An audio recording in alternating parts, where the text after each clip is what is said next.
All right, we're excited to introduce our next exceptional guest, a trailblazing sister who is a stunt woman, breaking barriers and inspiring the next generation in the industry, and contributing to iconic films like Black Panther, Lovecraft Country, and Avengers Endgame. We're talking about the talented Carrie Bernas as she joins us to talk more about her captivating journey and to learn about the world of stunts and that type of representation in Hollywood. Welcome to the show. We appreciate you being here for us. Thank you. Yes, thank you so much. I'm so happy to be here with y'all, and I'm loving the segment. Y'all are killing it. Thank you.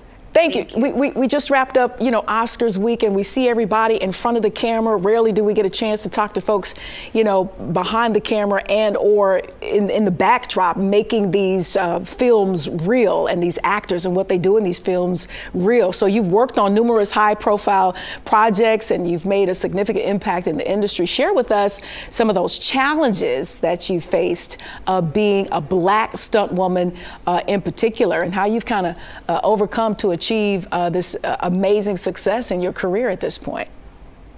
Absolutely. As a Black stunt woman, I've definitely faced some challenges in comparison to, let's say, a white stunt woman. Mm-hmm. But I would say the majority of those challenges were faced with the previous people that actually got us into stunts, like Black stunt women that were able to gain their skills and take risk and was willing to just step up to the plate.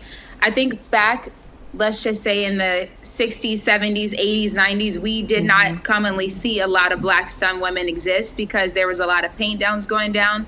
For some reason, there was a sense that Black people could not drift cars, or they couldn't ride motorcycles the way that a white person did. But they broke barriers that then allowed me to come in and also show myself.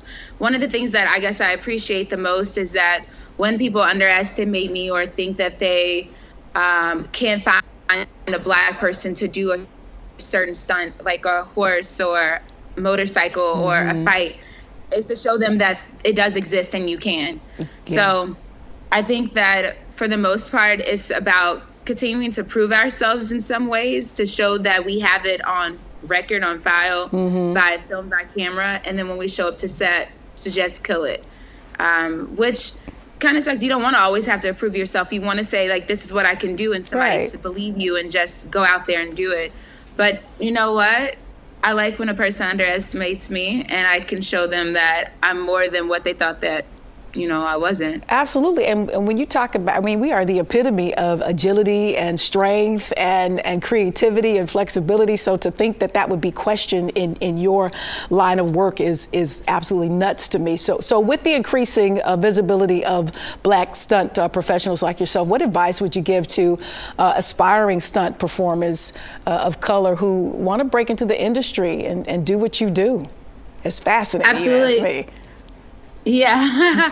First off, I would tell them that I'm happy that they know it exists. One of the things that I wish I knew is that it exists when I was younger, because I used to be out in the streets riding motorcycles and dirt bikes and all this stuff, flipping around.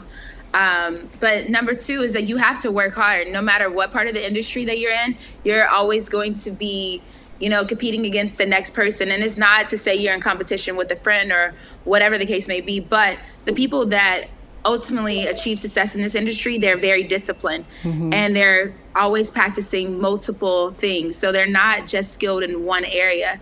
If you want a longevity in this career, yes, we do have some stunt people that focus specifically on driving or specifically on water work. But if you want longevity and to be able to work in majority of the projects and sets and films, etc., then I would say to go ahead and get your scuba diving certifications, like learn to feel comfortable in water in case you have an opportunity to do water.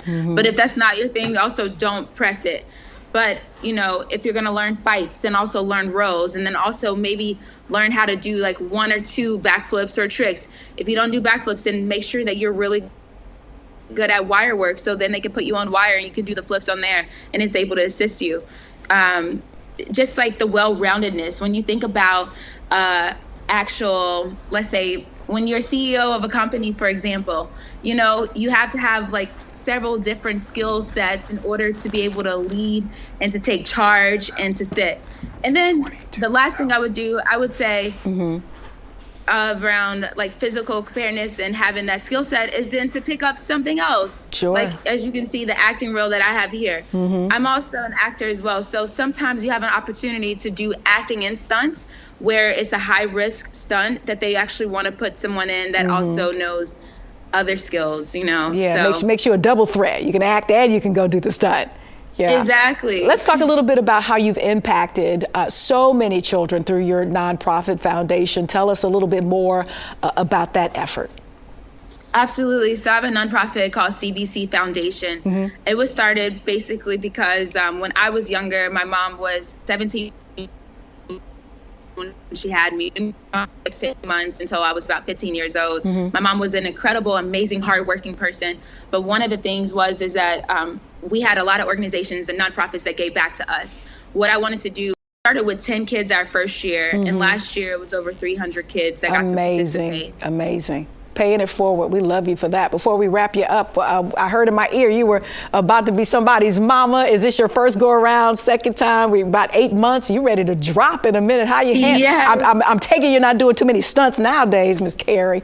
I'm not. I did some about 4 months ago, I guess. I don't know. I took my baby on a real ride. Girl. I know it sounds crazy, but I mean, I was drifting in the car and it was stick shift and they really needed somebody and it was for a friend, so I did it. But okay. I am on my first child. So crazy, so shocking, but so exciting. He is doing stunts in my belly, so yeah. I'm excited to introduce him to the world and excited about his journey in this life and just like, you know, adding another stripe to the layer, I guess, about being a mama too. I always wanted to be a mom. Absolutely. Unexpected. But it's absolutely exciting. We got to follow you across your social media platforms so we can see baby Bernas coming to this world. We love you. We appreciate you. Thank you for just representing in this area. And we got to have you back to talk to you again. Carrie Bernas, stunt woman extraordinaire. Thank you so much for joining us today. We appreciate it. My pleasure. You. Thank you all God bless so much. On that baby girl, baby boy. Thank you. Thank you so much. You're welcome.